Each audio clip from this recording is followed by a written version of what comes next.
Have you ever worked so hard for something, come so close to achieving it, and then felt it almost slip away? Oh, yeah, I can imagine that feeling Well, that's kind of where the United States found themselves in 1783. at the end of the revolution. Exactly. The Revolutionary War was winding down, but a new danger was brewing From inside. from within the ranks of the very army that had fought for independence. Wow. So they win the war, and then what? What happened? A lot of historians point to this period as really showcasing just how delicate new nations are. Oh, I bet. They're just coming together, figuring things out. Exactly.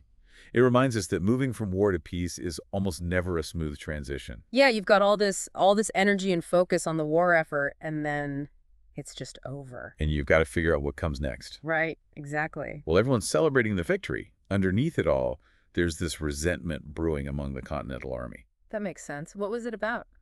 Well, you've got soldiers who sacrificed everything for this idea, for this dream of a new nation.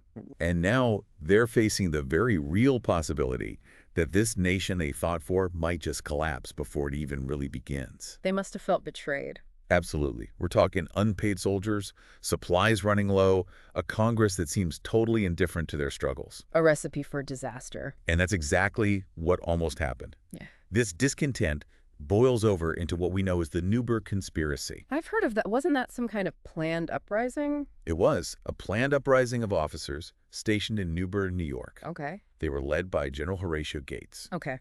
Not as famous as Washington. True, but still a very influential figure.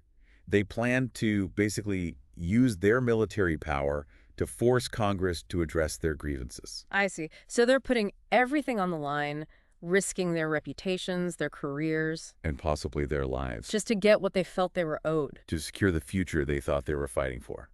It's a powerful story. Imagine the tension of that moment. The ideals of the revolution hanging in the balance. So what happens? March 15th, 1783. The setting is this simple wooden structure called the Temple of Virtue. Okay. It's packed with hundreds of these disgruntled officers. Yeah. General Gates is there, leading the meeting. You can practically feel the anger and resentment in the room. Heavy. And then suddenly, George Washington walks in, unannounced. Wow. Talk about a dramatic No entrance. one was expecting him. Everyone's thrown off guard, I can imagine. You had this room full of people ready to take action. ready to potentially start another revolution. And then the most respected man in the country walks in. It totally disrupts their plans. So what does Washington do? Well, he tries to reason with them, appeals to their patriotism, reminds them of everything they sacrificed together, urges them to be patient with Congress, to remember the principles they fought for. But they're past that point, aren't they? They are. The officers need more than just words at this point. They need action. They need solutions. And that's where the story takes this really incredible turn. What happened? So Washington's in the middle of his speech, trying to win them over. Uh-huh. And he just pauses, he fumbles around a bit, and then asks if he can put on his spectacles. His glasses. Yeah. And he says, "Gentlemen, you will permit me to put on my spectacles, for I have not only grown gray, but almost blind in service to my country." Oh, wow. What a powerful statement. It was a really simple act, but the impact was huge. It showed his vulnerability. Humanized him. These hardened soldiers, these men who had faced down death on the battlefield, they're moved to tears. That's incredible. The conspiracy starts to unravel. The anger, the resentment, it all starts to dissipate. The power of empathy. He didn't try to overpower them, he connected with them. Showed them he was one of them. So the Newburgh conspiracy is diffused. It's a win for Washington, for the unity of the army, and for the future of the nation. But the issues haven't gone away. Not at all. Congress, now realizing how close they came to losing it all, they scramble to try and appease the officers. So what do? They promise 5 years of full pay. Wow. But can they deliver on that promise? That's a good question. And meanwhile, across the Atlantic, the war, at least officially, is still going on. The King of England hasn't given up yet. Not a chance. Yeah, King George III was, he was really digging in his heels. Stubborn, huh? You could say that. Even after Yorktown, he gives his speech to Parliament and makes it clear he's not accepting defeat. So he wants to keep fighting, even though it's, probably a lost cause. You got it. But here's the thing. Even with the king being so stubborn, Things were changing back in England. People were getting tired of the war. Exactly. The public had turned against it, and Parliament was really pushing for peace. Makes sense. They'd been at it for a while. Yeah, it had been a long and costly war. And actually, Lord North, the prime minister who'd been like the main driver of the war, he ends up having to Oh, resign. wow. So they get a new government. They do. Okay. And this new government, they're much more favorable to the American cause. That's a huge turning point. It really is. It opens the door for, well, for peace talks. So they finally get to the negotiating table. They do. And the British send this guy named Richard Oswald to Paris to start talking to the Americans. Who is this Oswald fellow? Well, he was a wealthy merchant, but get this, he was also a former slave trader. Really? A slave trader negotiating peace for the British. That's interesting. It is, isn't it? Huh. But he also had ties to America, had actually spent time living there. So he knew the colonies. Yeah, firsthand. And he was even, get this, acquainted with Ben Franklin. Oh, wow. Small world, huh? Right. And speaking of Ben Franklin, he's the one leading the American delegation. Well, Franklin's a legend, right? Yeah. Scientist, inventor, diplomat. He was one of the founding fathers. Oh, absolutely. I mean, this is the guy who figured out electricity, invented bifocals, and he was just so charming, so good at navigating those European courts. So he's the perfect guy to send over to negotiate. Pretty much. I mean, Yeah. in Paris, everyone knew Franklin. Everyone respected him. He had a lot of influence. And he's going up against this former slave trader. Yeah. It's quite the matchup, isn't it? But remember, it's not just Britain and the United States at the table. Oh, right, you mentioned France and Spain before. Exactly. They're both lurking in the background, and they each have their own agendas. Okay, so France had been America's ally during the war. What were they hoping to get out of this treaty? Well, they definitely wanted to see Britain weakened. I mean, that was a big part of why they helped us in the first place. Classic rivalry. Right.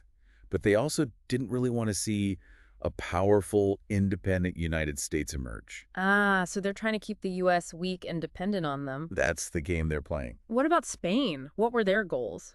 Well, Spain was all about territory. They wanted Florida back, which was under British control at the time. Makes sense. And they also wanted to block American expansion westward. Keep them hemmed in on the East Coast. Exactly. So the American negotiators, they're trying to get the best deal for the new nation, but they've also got to deal with all these competing interests from France and Spain. It's like they're playing 3D chess, right? It's a delicate balancing act, for sure. Yeah. And Congress, back in America, they tell the negotiators to just follow France's lead. Let the French handle it. Right. But John Jay, he wasn't buying it. Oh, why not? Well, he'd just come back from Spain, where he had a really frustrating experience trying to negotiate with them. I see. He didn't trust the Europeans. Not one bit. He'd seen firsthand how they operate, all their tricks and double dealing. So he doesn't want America to be pushed around by the bigger powers. He wanted the U.S. to stand on its own 2 feet, make its own decisions. That must have caused some tension within the American delegation. Oh, absolutely. Yeah. Especially between Jay and Franklin. Franklin was more inclined to trust the French, thought they were acting in good faith. Yeah, but Jay's like, no way, we got to watch our backs. Something like that. And there's this great story, actually. It's said that in one meeting, Joan got so frustrated with the way the French were manipulating things that he smashed his pipe against the fireplace. Wow, really? Yeah. It shows just how tense things were, how high the stakes were. So you've got Jay. He's suspicious of everyone. You've got Franklin, the experienced diplomat, trying to keep the alliance with France together. And then, to make things even more interesting, John Adams shows up in Paris. Okay, another big personality enters the picture. What's his role in all of this? Well, Adams was a brilliant legal mind, totally devoted to the American cause. He was also, let's just say he wasn't afraid to speak his mind. A bit of a firebrand. He definitely had a reputation. And his relationship with Franklin wasn't exactly smooth sailing. They'd butted heads in the past. So they already had some baggage. They did. And Adams, just like Jay, he distrusted the French. He wanted a treaty that put America first, even if it meant risking the alliance. So now you've got 3 strong personalities, all with different views. And they're all stuck in Paris together trying to negotiate the future of the nation. Sounds like a recipe for disaster. It could have been. But the thing is, despite all their disagreements, all their personal clashes, they were united on one thing. Which was? They all wanted what was best for the United States. They were all patriots. At the end of the day, yes. And they knew this was a historic moment, a chance to really shape the future. There's a lot of pressure. It was. And in the end, they actually decided to defy Congress's orders. They went rogue. You could say that. They decided to negotiate a separate peace treaty with Great Britain. Wow. That's bold. It was a gamble.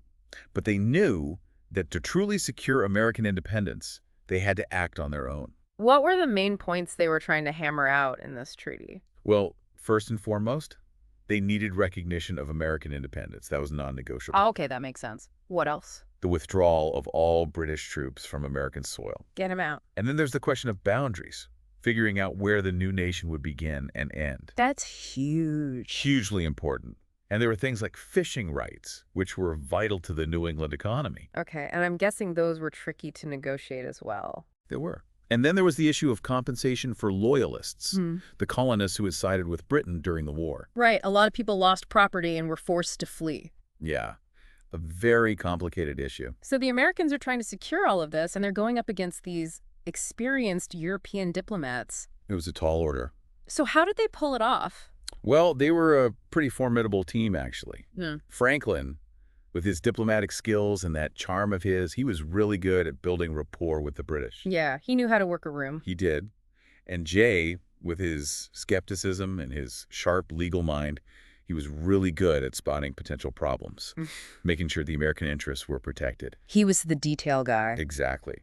And Adams, he was just this passionate advocate for American rights. He wouldn't back down. Not an inch. Yeah. And together, they managed to achieve something truly remarkable. It's incredible to think what they were up against. So this brand new nation going toe-to-toe with these empires that have been around for centuries. And they're doing it on their own terms, too. It really was a David versus Goliath situation. What were some of the key moments, the things that almost made the whole thing fall apart? Well, a lot of it centered around those territorial boundaries. Oh, right. That was a big one. Yeah. They were arguing over where the new nation would end. Exactly. The British, they wanted to keep the U.S. hemmed in on the East Coast, limit their westward expansion. So they could hold on to their own territory and keep an eye on things. That's the idea. But Jay, he was having none of it. He understood how important it was to control that land. He was adamant about pushing that western border all the way to the Mississippi River, argued that it was crucial for American security, for economic growth, you name it. He was really thinking ahead, wasn't he? He was. He also knew that there'd be potential conflicts with Native American tribes, so he wanted to establish a clear, defensible border, reduce the chances of future clashes. So he's playing chess, basically. Very much so. He's thinking about all the possible moves and counter-moves, anticipating what the British might try and figuring out how to head them off. What about fishing rights? That was another issue that almost derailed everything, right? It was. Adams, he wouldn't budge on that. Those New England fishermen depended on access to those waters. Their whole livelihoods were at stake. Exactly. Adams argued that they had been fishing those areas for generations, that it was their right. He gave this passionate speech to the British, basically laying out America's historical claim to the fisheries. Talk about a make-or-break moment.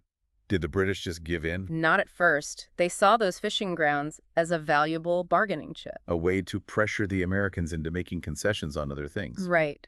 But Adams, he just held firm. He wouldn't sign any treaty that didn't include those fishing rights, said it was essential for American sovereignty. He knew they needed this treaty, that they wanted to put the war behind them. So he used that to his advantage. It was a brilliant move. In the end, they got what they wanted. American fishermen kept their access to the Grand Banks and all those other important fishing areas. It's pretty amazing. They really fought for every single point.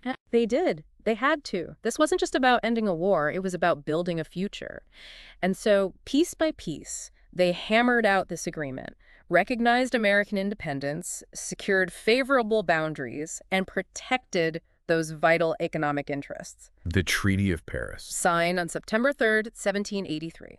Officially marking the end of the Revolutionary War and the beginning of a new chapter for the United States. But of course, the treaty, it was really just the start. The hard part was just beginning, right? Exactly. Now they had to build a government, figure out their finances, navigate all these complex relationships with other countries. They had their work cut out for them. Oh, absolutely. Right. But the seeds of all that were planted right there in that treaty, the westward expansion, the rise of American industry, the development of a unique national identity, it all stems from the decisions they made in that Parisian negotiation room. So it's not just about the past, it's about the present and the future. That's the thing about history. It's all connected.